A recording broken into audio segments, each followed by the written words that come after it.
Yes, color right along. Incredible.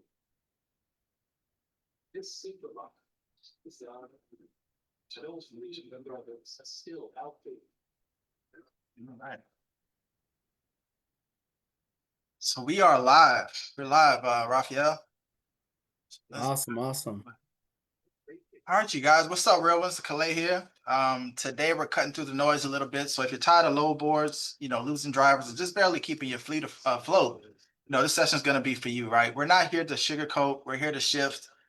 Joining me is heavy hitter Rafael Queiroz, 20 plus years in sales, built a brokerage to seven figures, rebuilt his fleet after losing it all. Now he's helping us kind of break the cycle, right? So today we're unpacking the real blueprint for fleet management, from tracking your cost per mile to landing direct shippers, scaling without chaos, and building a company that runs without you or with you, right? So you're going to leave with tools, you're going to leave with downloads. He has some things that he wants to send out, and most importantly, clarity. Not just notes you forget tomorrow, right? So drop a fire emoji in the chat if you're ready to run your fleet like a business, not just a job. And let's get into it. Raphael, thank you for hopping on and doing this training. Yes, sir, 100%. Yeah, so like Calais was saying, I'm gonna share a little bit more about myself in just a moment, but man, it's so true. Like making so many mistakes. The reason why I was able to put this together is because I've pretty much violated everything I'm about to show you. I've made every mistake you could think about, and that allowed me to. I found myself at a position where I had to make a decision. Either I take ownership for where I was at and make some changes, or I just close down and walk away. And there's, we're all in different places, and we have to make that decision for ourselves and our families and where we're at personally. But I just say that to say, man, I've learned a lot through my mistakes. I've lost a ton of money in this industry, and but it became very valuable lessons, and so that's why I want to share this. I want to kind of give back to the community, and hopefully maybe it leaves an impact, or it exposes people to opportunities and options that they may not be aware of. I'll say I think one thing that really helped me was just exposure, learning that there's other options, that it's just not, it doesn't have to just be A, B, or C. It might be X, Y, and Z. And so I think just some kind of times being open to other ideas and being exposed to other options is very helpful. So I'm hoping to just expose some ideas and experiences that I've gone through. Maybe it makes sense for you, maybe it doesn't. Now I know a lot of people don't have a lot of time. I know if you're in trucking, you're probably super busy like I am all day. It's a 24/7 thing, and if you plan on growing a fleet, it's going to keep you really busy. Um, so I say that to say, I'm gonna get right into it. I'm gonna give you guys the meat and potatoes. I'm not gonna give you all guys all the other stuff, the fruits and vegetables. We're gonna get right to the meat and potatoes. All right, so let's talk about mastering small fleet management. We're gonna discuss, these are some of the things we're gonna be discussing: understanding your business numbers, saving money on major expenses, increasing revenue, smarter dispatching and operations, safety, compliance and risk management, recruiting, hiring and retention, scaling your fleet, advanced strategies and best practices, and a comprehensive action plan and resource guide for you. Okay, so yes, we're gonna go through this really quickly. So take notes, record, make sure you're recording, you're taking notes, use AI, whatever you can. All right, here we go, guys. So understanding your business numbers. Oh, you know what? Well, a little bit about me. Let me talk a little bit more about myself as we get into this. So, I got into trucking, as I was sharing with Calais earlier, through my family side. They were diesel mechanics. They've been diesel mechanics for over 30 years, and I would hear about all these things that were going on. But I heard about it while I was incarcerated. So you see, I was always an entrepreneur since I was a kid, but I made a lot of dumb decisions, and I blamed everybody for all of my problems. I blamed society. I blamed my childhood. I blamed everybody. I ended up going to prison when I was 18 years old, and I spent the next 15 years of my life in prison. Nearly half my life I was incarcerated, all my adulthood. I wasn't released until I was 34. I got released at the age of 34. In 3 months, I raised my personal credit from 0 to 750. In 8 months, I bought my first a home for nearly $500,000. In 9 months, I scaled my freight brokerage to $2 million, nearly $2 million. And in 11 months, I was actually offered my first six-figure job, and I've been off to the races ever since. But in 2023, I almost lost it all, guys. In 2023, I almost lost it all. I was riding the wave of 2021, 2022. I was riding the wave into success. I was happy. There was a bunch of money. And in 2023, I lost almost all of it. I lost almost all of it. I think the only reason why I was able to survive is because I didn't do a lot of spending. Even though we made a ton of money, I didn't do a lot of spending. I saved. I kept putting money into savings, into savings. I'm gonna talk to you guys about that in a moment. And that allowed me to have something to fall back on. That allowed me to have something to fall back on. And since then, now we've grown a much larger fleet, and we're doing millions of dollars every year. So let's get into it. The number one reason why any business fails. And Calais, if I'm talking too fast, or if you have any feedback or questions along the way, just let me know. You can put it in the chat, or you can unmute yourself, whichever. Um, Got you, man. so cash flow is the number one reason why any business fails, and even more so in trucking. Even more so in trucking. Okay, um, so it's important to manage your cash flow. You guys would be surprised how many of our peers in the trucking industry don't even know what their cost per mile is. Don't even know what it costs them on a daily operations. Some people, you don't travel far, so you're not really too worried about cost per mile. But what is it? How much does it cost you to keep your truck running every day? Key expenses to track for: fuel cost, maintenance and repairs, insurance premiums, truck payments and lease costs, permits and licensing, driver wages, benefits, recruiting. How much energy are you putting into recruiting? Staff. If you're growing, you're probably bringing on staff, right? So the cost per mile formula is what's your total monthly expenses divided by your total miles driven. That's your cost per mile. So here's an example. Smith Trucking monthly expenses came out to 22,500. Total miles is 15,000. So you know he's pushing hard the whole way. He's trying to crank out as many miles as he can, make as much money as he can. And the more miles you put in, the lower your cost per mile is going to be, by the way. So cost per mile, $1.50, maybe it's $1.80. The average rate he's looking for is $2.30. $2.30 or better. Include your deadhead miles, guys. If you average 270 a mile or 260 a mile on your freight, but you're just looking for the big numbers. If you're just looking for the big numbers and you have to give yourself 100, 150, 200 miles of deadhead every pickup, it's going to add up. You're not really making 260, 270, $3 a mile. You're making 250, 240, 260. So make sure you include your deadhead miles in that. And the average profit per mile is 80 cents. So if you crank out 15, 14, 13,000 miles, whatever the maximum you can get into the month, that's going to be your profit, right? So trucking tips: use mobile apps like Trucker Path, Truck Logistics.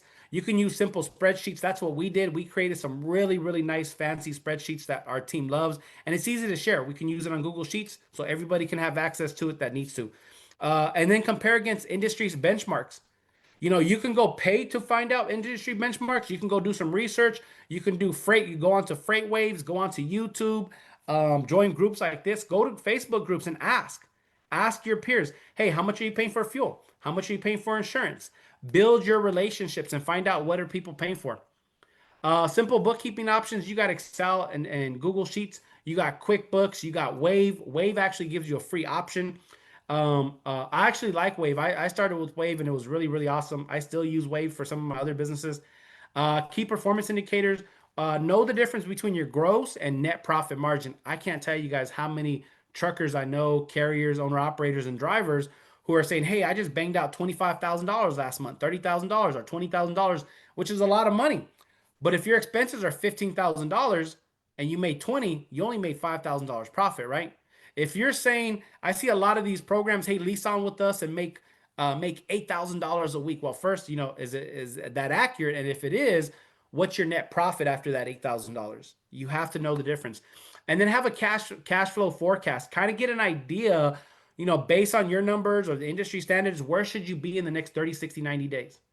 Now, that's just a budget. That's just to give yourself a forecast. And it may not work out like that. And then you're going to have to make some adjustments. I usually do reviews every quarter, but I've recently had a mentor of my own who said, hey, because you're growing so quickly, I would encourage you to do them more monthly because you have more risk because you're growing so quickly. And so that's what we started doing, more 30-day forecasting. So, and know your break-even analysis. Go ahead, Clay. Yeah, quick question, man. This is good information. I'd like to know for the people that's kind of expanding, when do you feel like it's a good time for them to kind of start hiring out for these positions? Oh, that's a good question, and I'm actually going to answer that more specifically a little bit later. But you want to make sure that you have steady income. uh, don't expand if you don't already have like some kind of bubble. You should have some kind of bubble. Um, what is it going to cost to add another truck? And then what is it going to cost if you can't find a driver for 2, 3 months? Have those things and also try to have your lanes first. Like, don't just randomly get a truck because it sounds good, you're going to make money, but you don't have lanes or you don't have good dispatching service. If you're not good at dispatching, or you don't have a good dispatch service, or you don't already have a lane or a direct customer, I would I would be careful in expanding. I would be careful. Otherwise, if you just feel very confident, I would suggest having at least 3 months of operating cost. But I'm gonna get more into that a little bit later. Does that answer your question? Absolutely. Excellent. So know your break-even analysis by mile and load by day. Try to break it down by mile, load, and day. What's your cost, your break-even analysis? Because sometimes if you're running shorter loads, you can't really do it cost per mile because it's not going to work out that way. You may be making $10 a mile, but you're only making $500 a day, and that's not gonna take care of you, right? So know your finances, your revenue minus expenses. Let's see. Your action items, set up an expense tracker, calculate 3 KPIs monthly, and review and update your budget regularly. Module number 2, saving money on major expenses. Fuel efficiency strategies. I know sometimes you want to get out there on the road, you want to cover more miles, but sometimes that's going to tax your truck on maintenance and it's also going to kill your fuel efficiency, even if you're in a regular car. If you drive a car, maybe you're not a trucker, maybe you're listening in and you're a dispatcher. Think about when you drive a car. If you put your pedal to the metal, you're gonna burn your gas right away. And in the same sense, if you do the same thing in trucking, you're gonna go through your diesel fuel very fast, and it's also gonna hurt your truck lifespan. So find ways to reduce idle time. Fuel card discount programs. Keep looking, keep researching. If you're leasing on to somebody, lease on with somebody who has some incredible discount programs. I know we have a couple strategies and techniques that we use that allows us to save here, save there, and then use an app as well. So there's a couple strategies we use to really try to bring down our cost savings to over a dollar a gallon. And then route optimization software. I know it may not sound great. A lot of people don't want to do it. You just want to use Google, which is great because it's free. But eventually, you want to minimize that deadhead. And as you're growing, learn optimization techniques and strategies. And I would definitely suggest looking into route optimization software. There's PC Miler, Trucker Path, and so on. Maintenance and repair costs. As I shared with you guys, I got in through the diesel shop. I've never been a diesel mechanic. I don't even know anything about diesel mechanic, but my family introduced me to that side. They would talk about these things, and I would hear carriers come in and these big expenses that were usually preventable. So preventative maintenance schedules, do preventative maintenance. I want to say it's recommended every 13 to 15,000 miles. Every 13 to 15,000 miles. Some people want to wait 20 to 25,000 miles because you're trying to save your cost. But it's not a good idea if you break down in the middle of the road and you have to do a $1,500. You got to get winched out. You got to do this. You got to do a tow truck, some fuel, and it costs $1,500 and time down. So do your preventative maintenance. It saves you money in the long run. Detailed repair cost tracking, vendor relationship discounts, parts inventory management. Sometimes tariffs have put a hold on parts. They've been more expensive. So if you can, try to budget. Let me get ahead of these things that I know I'm gonna have to buy regularly. Tires. I think that's one thing a lot of people could probably take advantage of. If you have a place to put your tires, try to get as many tires as you can for you, your owner operators, your drivers, your trucks, your trailers. That can save you a ton of money as opposed to just buying a tire every time you need to replace them. Buying in bulk can definitely save you a lot of money on tires. Insurance cost optimization, annual rate comparison. Keep shopping around.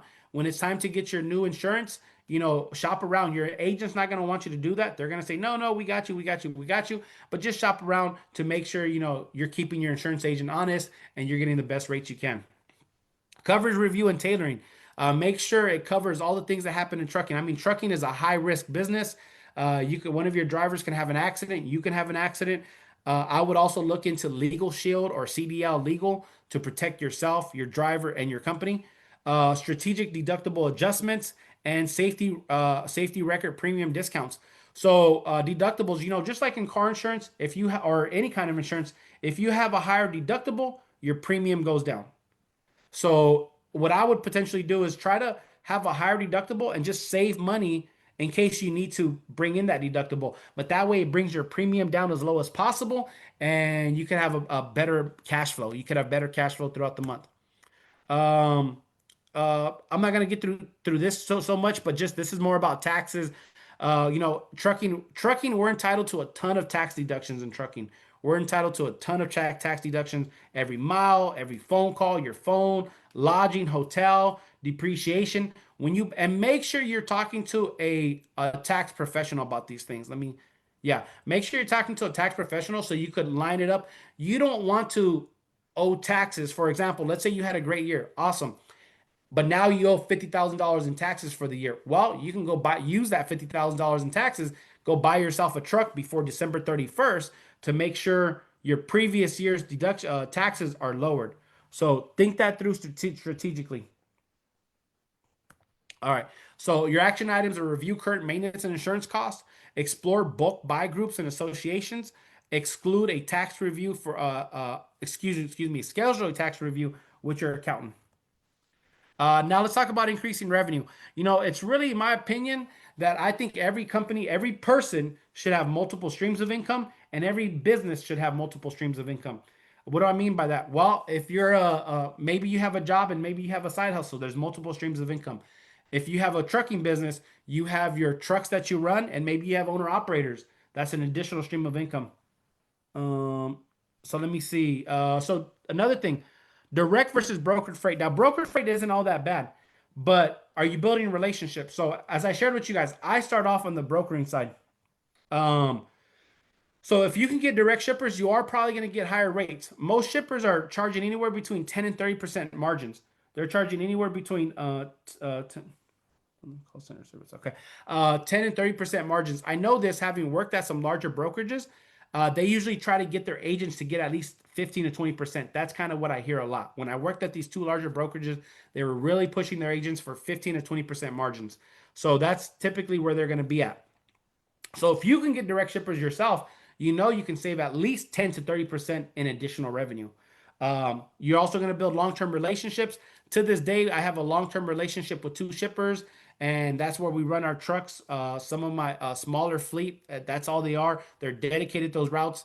They've been on those routes since 2021 and have not moved from those routes since then.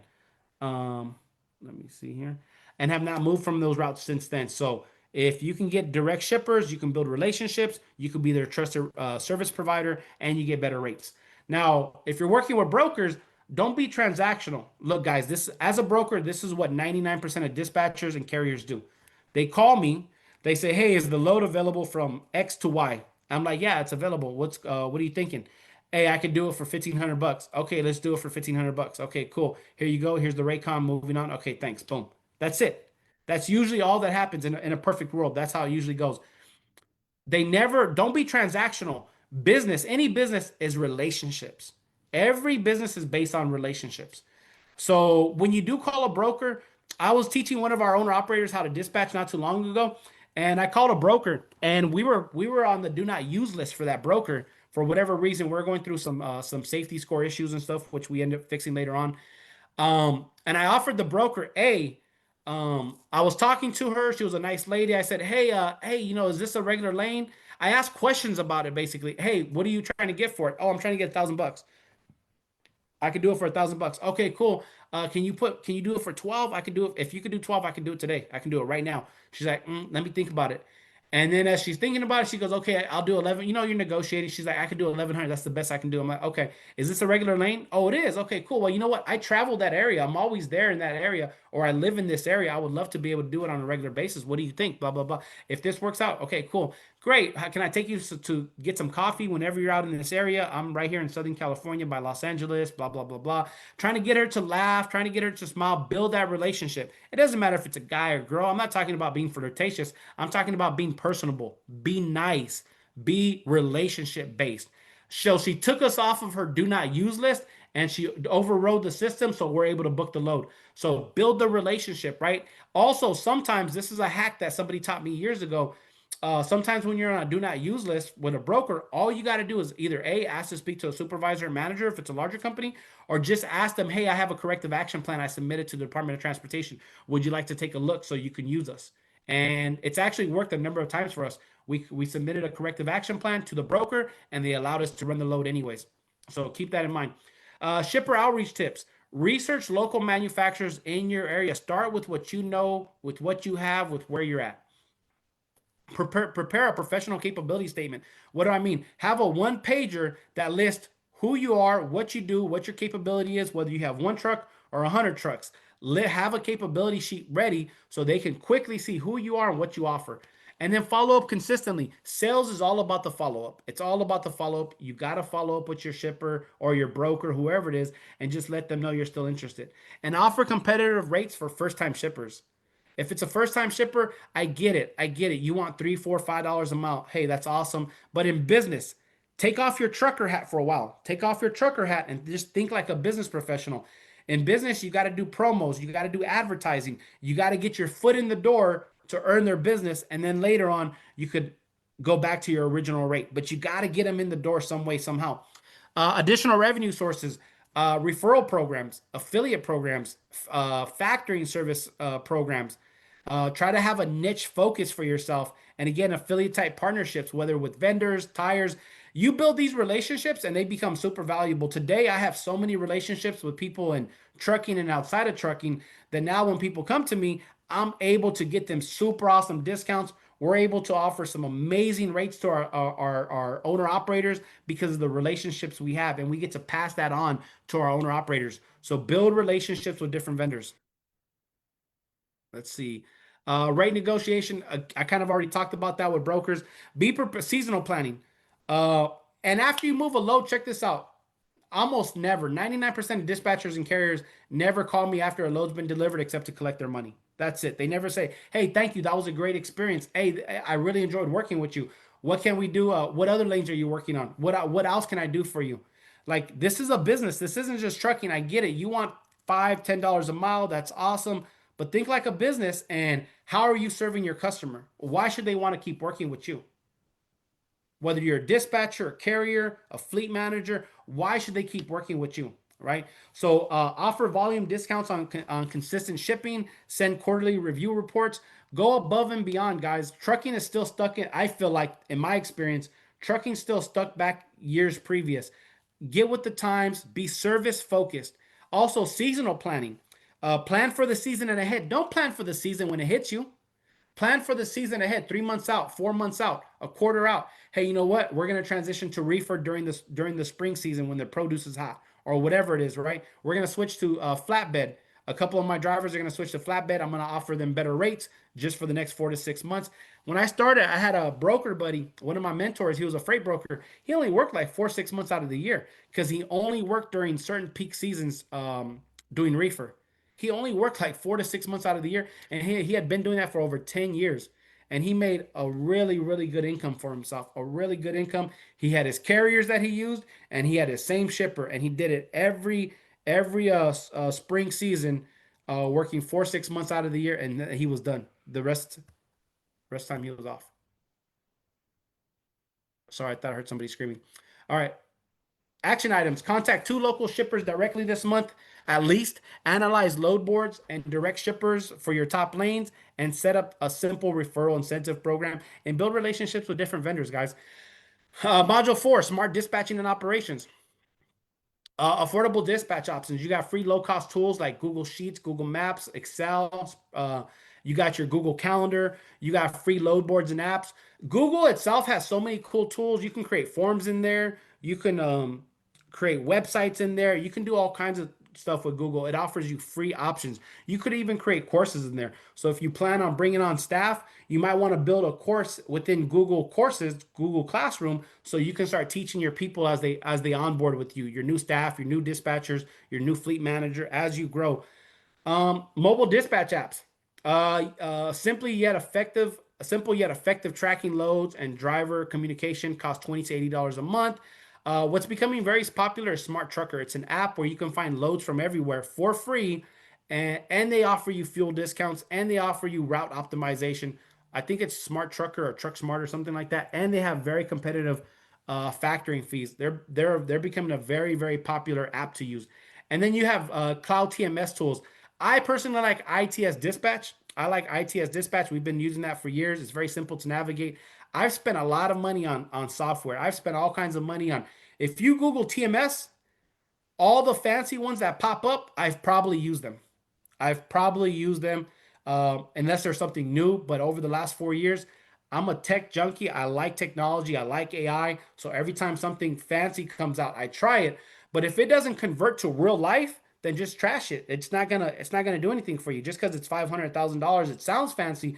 But if your team and your drivers and your staff and admin can't use it, then it's a waste of time. Key benefits: automated scheduling, reduced planning time, error reduction, load matching. So there's pros and cons to all of it. Again, we like ITS Dispatch, but we still use Google Sheets for our daily stuff. Routes load and fuel optimization, route technology. You got GPS apps to reduce empty miles, real-time traffic avoidance.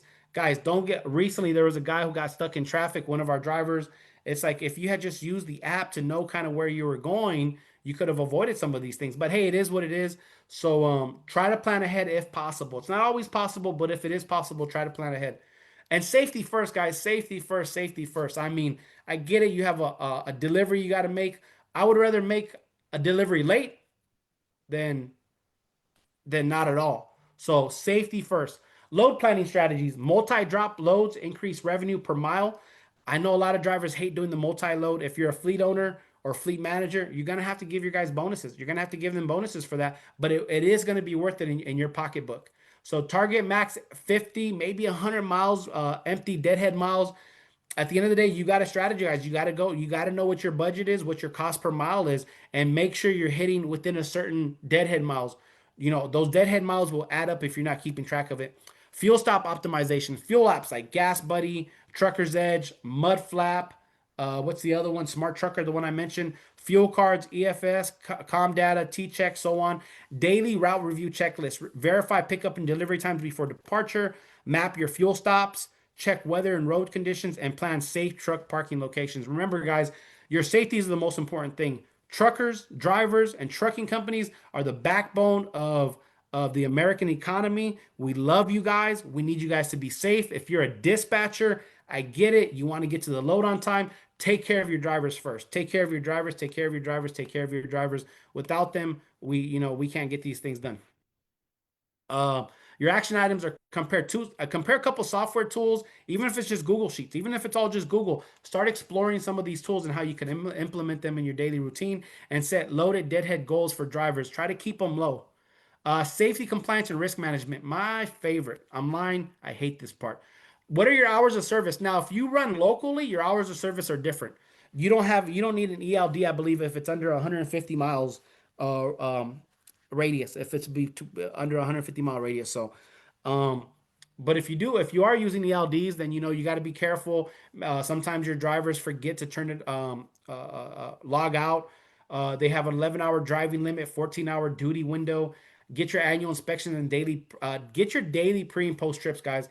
I had a mentor recently who spoke to me about this. Like, I'm very driver friendly. I'm very driver focused. I really believe in taking care of our drivers. But sometimes I think I'm a little too lenient on them. Oh, they didn't really give us the pre and post trip inspection. It's okay. They're doing good. Just let them go, let them go, let them go. I mean, they still do it. They have to do it. But are they really doing it? Are they really giving us are they actually doing the job? And that might be you. Maybe you're that driver. Are you actually doing that job? Don't get mad at the company you're driving for if you're not doing your pre and post trip inspection correctly.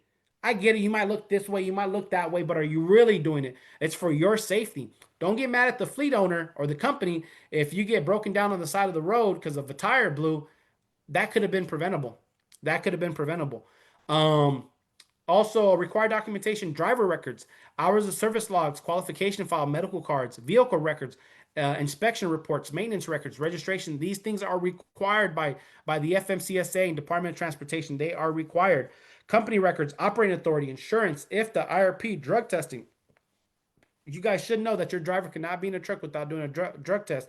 Unless you're doing, I think, hot shots and box trucks under a certain weight, then I don't think they need I don't think they need IFTA. I don't think they need a drug test, and they don't need a Class A license. So if you're doing some smaller stuff under a certain weight limit, um, hot shots, which is really popular, there's a lot of those things you could avoid. But nonetheless, protect your company. Digital compliance management, cloud storage, have a backup just in case. Automated alerts, mobile apps, analytics, track violations, compliance trends, DOT, audit prep checklist, common error, incomplete driver qualification file. Guilty. It's happened to me. Common error, missing maintenance records. Super guilty. It's funny because I came in through the diesel mechanic side, and yet that's some of the biggest issue we had early on was not getting our maintenance records, saving our maintenance records. Common error, hours of service violations. Again, when I got started, I came in through the sales side as a broker, then got into the trucking side. And man, I really didn't realize how important hours of service was and until I got penalized for it. Pro tip, conduct quarterly mock audits to identify and address any compliance gaps before a real DOT inspection happens because it will come. You don't want to get put out of service for that. Safety meetings. Have regular safety meetings with with your team, your managers, your dispatchers, and your drivers. Make sure everyone's performing safe, right? And have be respectful but be firm. Be respectful but be firm with your drivers. Tracking incidents and claims. Simple incident log with details, costs, root causes, analyze patterns for driver time, weather, location, claim handling protocols to minimize insurance impact. Again, we're in trucking. Accidents happen, things happen. You got to be prepared for it. You don't want to prepare for it after it happened. You want to be prepared for it before it happens. Let me see, what time is it? Okay. Safety incentive programs, quarterly bonuses for clean inspections. Whatever that number looks like for you. Annual rewards for accident-free driving. Calais, were you saying something right now? No, I'm just watching you rip. Okay, sorry. I thought heard you on mute. Fuel efficiency bonus, safety correlation. Again, fuel efficiency. I'm telling you, if you can, you got to find a way to incentivize your drivers. If you are that driver, then you know what I'm talking about. You gotta find a way to incentivize your drivers. And if you're a dispatcher, your job as a dispatcher is to help run this business. Your job is not just to get a load and make money. A lot of dispatchers, unfortunately, they just care about their percentage. Oh, we charge 7%, 8%, 9%, whatever you're charging as a dispatcher. And you don't care where the truck picks up a load because you're making 9%, 8% no matter what. Oh, pick up a load from here to there. You're only getting $1.90 a mile, but that's okay because I'm getting 8%. Some dispatchers are just worried about the big number so they can get a big percentage of that. Don't be that dispatcher because people will not use you for a long time. You need to make sure you're taking care of your drivers or the fleets. CSA score management. Monitor scores monthly via FMCSA portal. Challenge incorrect violations. You got 2 weeks to challenge incorrect violations on data queue, but make sure you you record and document these things. Take pictures. We had an incident that could have been fought easily early on, which hurt us if the driver had just taken a picture of what the DOT officer had gave him a warning for. If he had just taken a picture after that warning hit us, we could have easily fought it and won. So, but if you don't have no kind of documentation, I don't care what it is, picture something. If you don't have no kind of documentation, you're not going to win. So make sure you have some kind of documentation no matter what. Even if you are at fault, have documentation. Train drivers on high point violation prevention.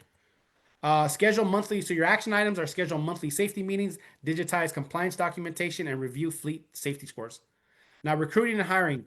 This is, again, not one of my favorite things to do, but you got to find ways to recruit drivers. At first, when I started, it was just word of mouth, people I knew. I just talked to people in the industry. Then I went to Craigslist. We started using Craigslist. Then we used Indeed.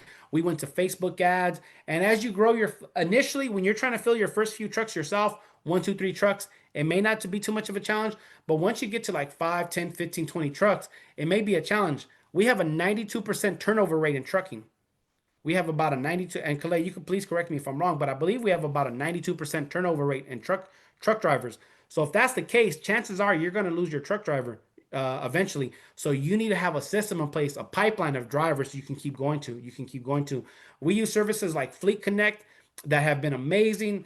Because we don't have the time to just sit there and keep looking at drivers. We need to be dispatching. We need to be building a business. So otherwise, Indeed, CDL, Facebook groups, local truck stops, or services like Fleet Connect, which are incredible time savers and super value packed. Screening checklist. If you're a smaller fleet, your insurance is probably going to require 2 years of experience. They need to have a clean MVR, stable work history, and no preventable accidents in the last 12 months. Some interview questions to think about. How do you manage your hours of service and stay compliant? Describe how you've handled mechanical issues on the road. And what's your strategy for fuel efficiency? These are some questions. Now, I feel like, maybe because I'm newer to the trucking industry, I was newer to the trucking industry at the time. Drivers, I felt like were trying to interview me. I'm the one offering the job, but they're interviewing me. How's my pay? What's my rate? When do I come home? Blah, blah, blah, blah. Like, they wanted me, like, I didn't get a chance to interview them. I was like, oh, shoot, I just interviewed a guy, but I didn't even ask him any questions. He asked me all the questions. So be firm, be confident, know what your offer is. Don't make stuff up on the spot. Know what you can afford as a company. By this point, you should have already done your budget and cash flow forecasting. So you should know what you can afford a driver. And just be honest with them. Shoot it to them straight. And if it works, great. If not, move on to the next one.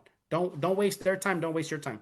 Onboarding process. You need documentation, your complete driver qualification file, equipment training, truck specific orientation, safety and compliance, company policy review, and system training, ELD and communication protocol. DOT testing. We like using apps like WhatsApp. I've used Slack, I've used Discord and other stuff for other businesses I have. But for us, we like using WhatsApp to kind of manage all of our conversations with drivers. Um, Compensation bonuses. Good question around the recruiting, Rob. Yeah. Yeah. Yep. Could you go to the last slide real quick? Yeah. Something that, yeah, with the job posting and sourcing, besides us specifically, before we started working together, what was like your best traffic source for recruiting drivers? I would say before I start working with you guys, it was probably going to be Facebook ads. Facebook ads and Craigslist. Facebook ads and Craigslist were probably our best sources. Gotcha. So Facebook ads. And Yeah. as far as the screening process, clean MBR, are you guys actively using like an ATS or what are some ATSs that, for people that aren't really familiar with the term ATS, can they kind of use as far as screening? Yeah, well, an ATS is an applicant tracking system as you're going and through hiring people. So we've used 10th Street and we've used Driver Reach. We really enjoy Driver Reach and 10th Street. 10th Street recently bought Driver Reach, and so now it's all just 10th Street. And it kind of helps track all your applicants. It helps track all your applicants. It helps do the background check and all those things. So that's kind of what we've been leaning on is 10th Street to kind of automate all those things. Now it does come at a cost. It's not free. It is not free, but as you're growing, you're gonna want to have a way to just better manage all your driver leads that are coming in. Gotcha. And last question, just the onboarding process. What are some ways, I guess, for people that may be thinking about leasing on to a company or leasing on other owner operators onto the company? How can you help them understand that onboarding process and kind of make that a speedy process? Yeah, for sure. I think it's so important. So you definitely need to be working with so it depends if you intend to have a high rate of growth, you need to be communicating with your insurance agent regularly. And then some smaller insurance agencies, honestly, they're going to have a hard time with fast growth. If it's a smaller agency, because you're going to be throwing numbers and names at them. Hey, I'm trying to onboard this guy, this guy, this guy, this guy. And you're dealing with a if you're dealing with a smaller agency because they got you better pricing, you may have to give up a little bit on service, and they may not be moving as fast as you like them to. Oh, okay. They may not be moving as fast as you like them to, right? So, something to think about there. Otherwise, so communicate with your team. Have a tool like 10th Street in place, or maybe you want to create a Google form so you can manage it that way. Make sure you have an SOP, which is a standard operating procedure policy ready. You already know. I need a driver qualification file. I need to send this information to my insurance agent. I need to make sure they have a clean MVR. If they don't have an old CDL to proof time of driving, you may have to go gather an abstract or a PSP report. So be aware of those things and make sure they fill out the driver qualification file and then follow up with them, have a conversation. Another thing is don't waste your time with somebody who doesn't drive for you. Don't force them to want to drive for you. Just see if they really want to drive for you, if it's going to be a good match. So have your driver qualification file ready. Coordinate with your insurance agent. Make sure they have their original CDL or PSP and abstract report ready, and do your background check.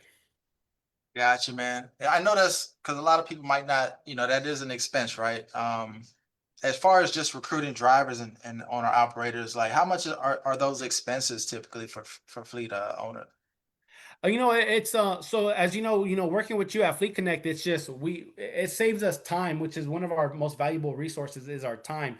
So a trucking company, we're worried about breakdowns, accidents, lawsuits, drivers quitting on us, drivers stealing our equipment, owner operators leaving us out of the blue and not finishing a load. So all these things happen, and that's where our focus is.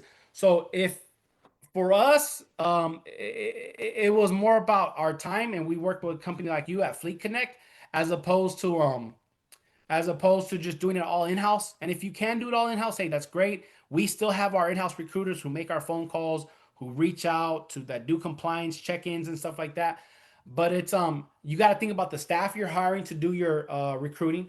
You got to think about the ads that you're running because you're paying money for ads. And if you're not an expert at ads, you could be spending thousands and thousands of dollars with getting very little back in return. So you want to work with somebody who already has that kind of experience. Otherwise, you're spending money on ads. That might be $1,000 a month. You're spending money on your website. That might only be $50 a month. You're spending money on 10th Street. You're spending money on in-house recruiters. You're spending money on flights and all the other stuff that goes along with getting your drivers out to the truck. So altogether, it could be thousands and thousands of dollars, especially if you don't have a tight system in place. Gotcha. Yeah, those are my only questions, man. Yep. Yes, sir. Thank you, Kalei. Very good questions, by the way. Things that I think people need to know, especially if you plan on growing, bringing in fleet owners, owner operators, and drivers. Yeah, I guess one last one. And it's definitely been a pleasure working with you and Faith in Transit over there, man. What do you think was probably like our most impactful service for you as we work together? I would say is bringing food to the table. Bringing the food to the table. When we got to do the hunting, you got to run your ads. You got to, like the things I was just talking about. You got to manage your ad, and you don't see like, oh, the ad's been turned off, or something happened, or the ad's going down the wrong pipeline. So the greatest value add for us is just having somebody manage all that for us, manage all the front end traffic, making sure our ad dollars are being spent wisely, or not even spending, just focusing on just a bottom line dollar. It gave us a more predictable cost. We know for every driver it's going to cost us this much.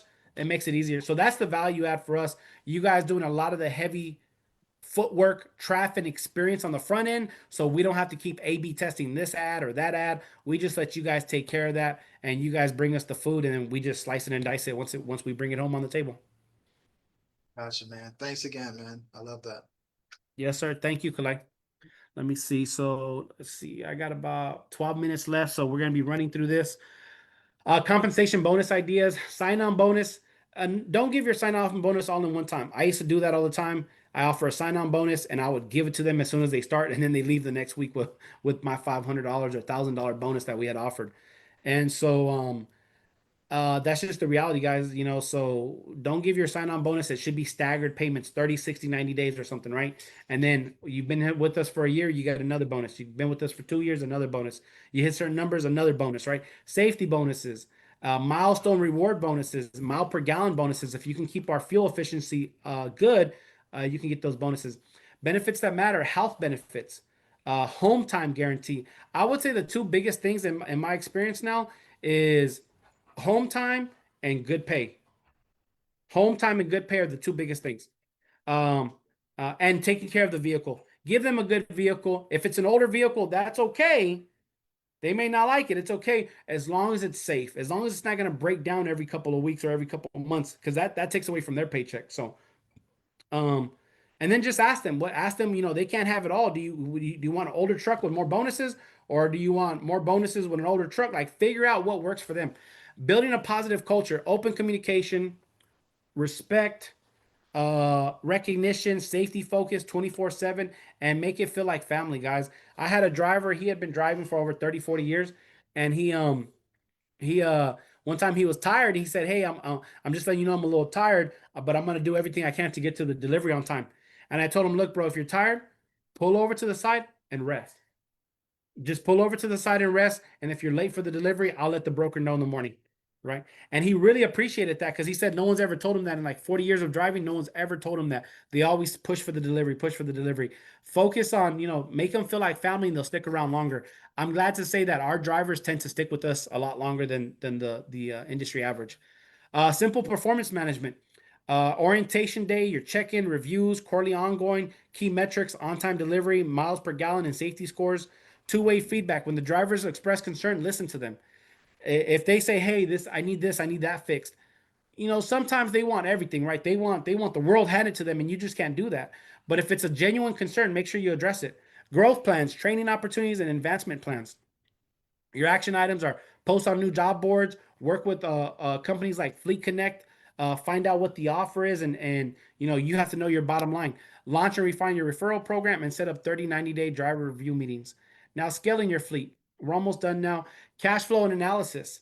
Ensure you have this is kind of what you're asking about earlier. How do you know when you're ready to move forward? Well, cash flow analysis, first and foremost. Ensure you have at least 3 months of stable profitability before expanding. Because if you expand and something happens, oh, you and your friend are going to go into business together, and then something happens, he has a different plan and it doesn't work out, or you get a truck that's awesome, and then you find out it's a dud. That's happened to me. One of my first trucks that we bought, I was so happy. It was like, man, we got our own truck. We're gonna put it on the road. Man, that truck, it was like a Peterbilt that had DEF problems. And I hate to say this, but not a lot, but a few of the Kenworths and Peterbilts that we've bought throughout the years have given us DEF problems. And it sucks. It really, really sucks. We kind of focused on going through Freightliner because Freightliner and Volvos tend to give us less problems. And not only that, but again, my family diesel mechanic shop, who's been doing it for over 30 years, that's kind of the direction they pointed us into as well. Volvos and Freightliners. At least certain models, older model Peterbilts and newer model Peterbilts and Kenworths are seem to be better. But one of the first trucks that we got on the road, it gave us DEF problem after DEF problem. We fixed it. We fixed it. We fixed it. We fixed it. Put more money, and it never really got going. It never really got going, and ended up being like $100,000 loss altogether, probably with the money we put in plus the truck just being a dud. Market assessment: verify the demand in your lanes before adding capacity. Timeline planning: create phase growth plans. Equipment drivers routes. Equipment drivers routes. Equipment drivers routes. Have a plan like what needs to come first. Contingency buffer, reserve 10 to 15% of extra unexpected expenses. You got financing options. You got traditional loans, equipment leasing, dealer vendor financing, and working capital. What we do, we teach people how to build business credit, how to build personal credit, like I shared with you guys. I got my personal credit built from 0 to 750 in 3 months. And then I got my first business loan of around $50,000 within my first year.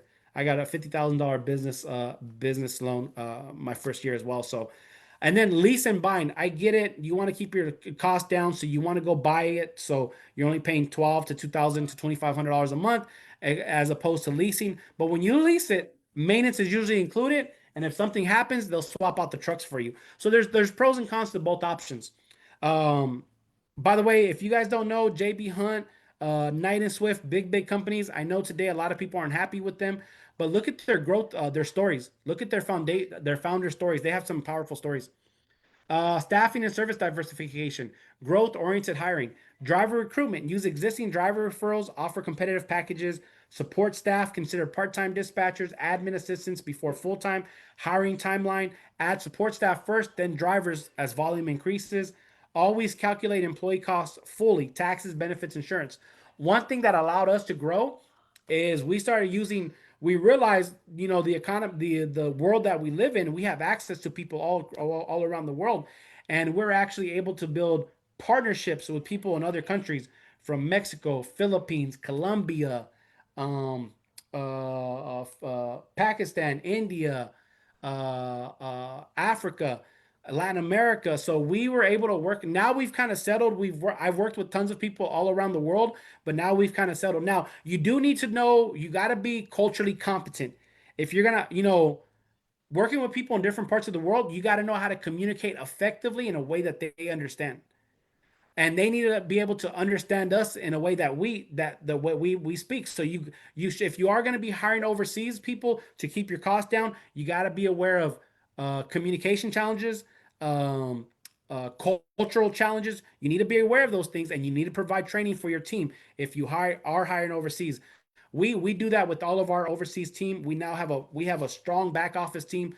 Most of our staff obviously is here in the United States. Most of our teams in the United States, but we have overseas staff that helps with recruiting, dispatching, admin, and so on. So that way we can keep our costs down, but it does cost training. You want to keep them trained and informed. Strategic partnerships, overflow agreements, partner with other trusted carriers for excess loads. Maybe join a brokerage as an agent. So if you do have excess loads as a carrier, you can also broker some of them out. Again, that's how we started off as a freight brokerage. I still have my freight brokerage to this day, and we work with other carriers and owner operators who and fleet owners who do have excess loads and want to broker those things out. So we've been open to working with partners like that. Avoid overextending yourself. Service diversification, reefer, flatbed, LTL, and expedited. Try to have multiple streams of income, but don't just spread yourself too thin. Try to focus on a niche first, master that, and then add another one. And expansion readiness checklist. Do you have at least 3 months of operating expense in reserve? Do you have consistent cash flow from existing operations? Do you have a stable customer base? And I'm not talking about just shippers. I'm talking about brokers and shippers. Do you have stability? Do you have a written business plan with growth metrics and systems that can scale?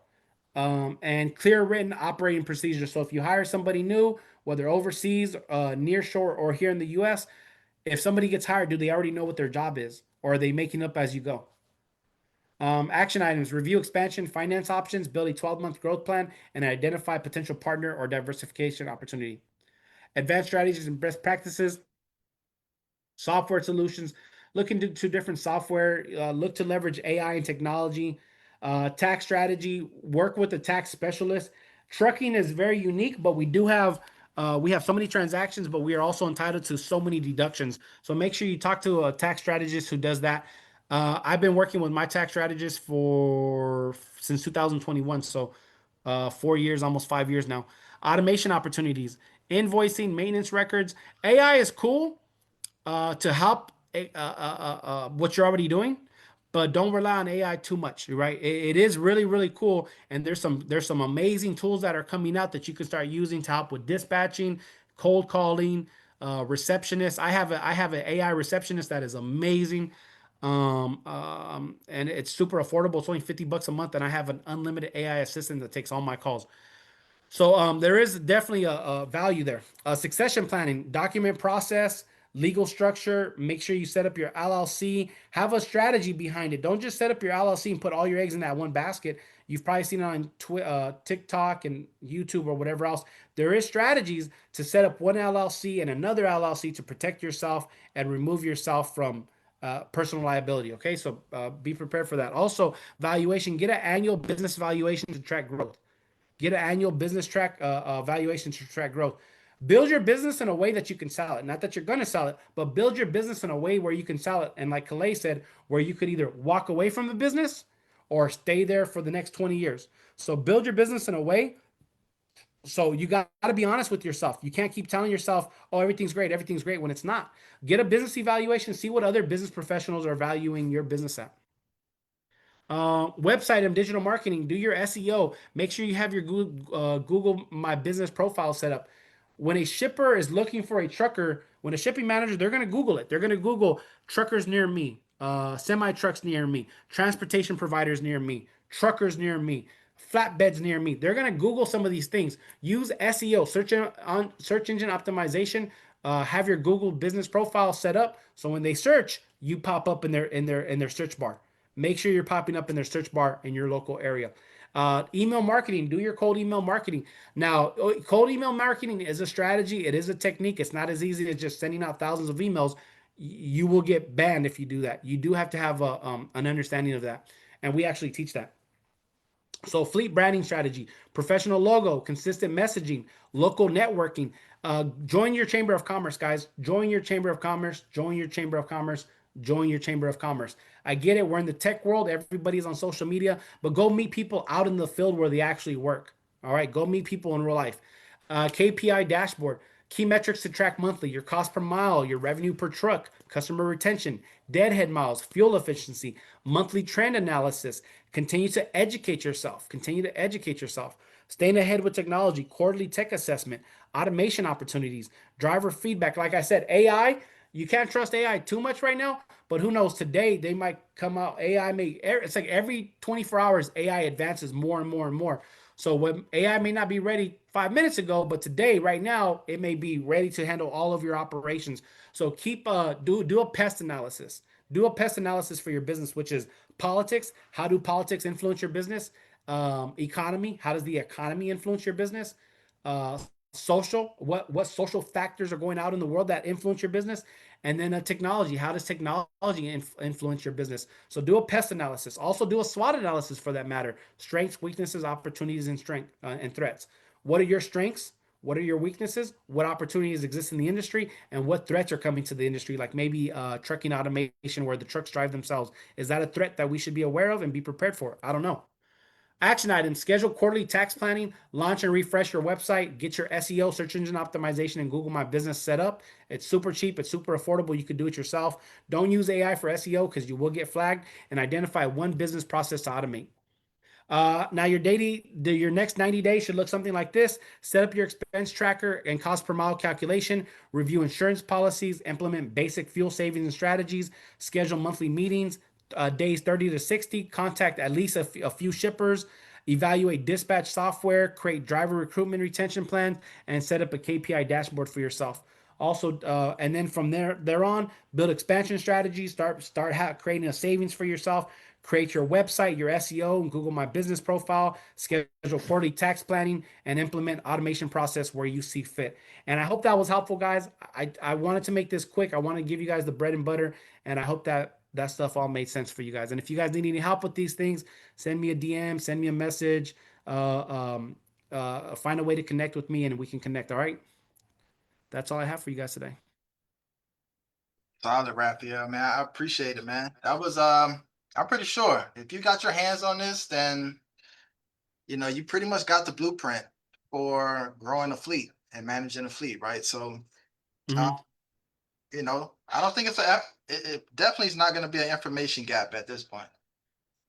Yeah, no, I hope not. I hope not. Now it's just a matter of execution. No excuses, execution, guys. No excuses. Perfect, man. What do you want to leave anything else with the audience that might be watching? Yeah, I'll say this, and then I gotta jump. I have another training to get into. 2023 almost wrecked me. I almost went out of business, and my peers in the trucking industry were complaining about the economy, the government, politics, all those things. Like I said, a pest analysis. And I found myself also doing the same thing for a little while, blaming everybody else. And then I remembered business is business. Nothing's promised, whether it's trucking or construction or coaching and consulting, whatever business you're in, there's going to be challenges. And it's my job or your job to figure out those challenges. Successful people, what I've learned from successful people, it's not a matter of, them being successful. It's a matter of them getting past their failures, getting past their failures. And, growing up, I blamed everybody but myself for my problems. And that led me to prison for half my life. Today, I choose execution over excuses. Today, I choose execution over excuses. I get it. Life isn't fair. Things happen. The economy sucks. The economy's great. People aren't fair. At the end of the day, the only thing you have control over is not all those things, is your own decisions and your own choices. So, what I want to leave the audience with is just I get it. There's a lot of outside influences. That's why you do a pest analysis and a SWOT analysis. But you have to make the best decisions you can for yourself. So, no excuses, execution. Love it, man. Love it. Well, thanks again, Raphael. I know you got another train to hop in, and man, it's definitely awesome to always have you on, man. Thank you. Awesome, awesome. Thank you, brother. Really appreciate you. All right, man. I'll speak with you soon. All right, take care. Bye.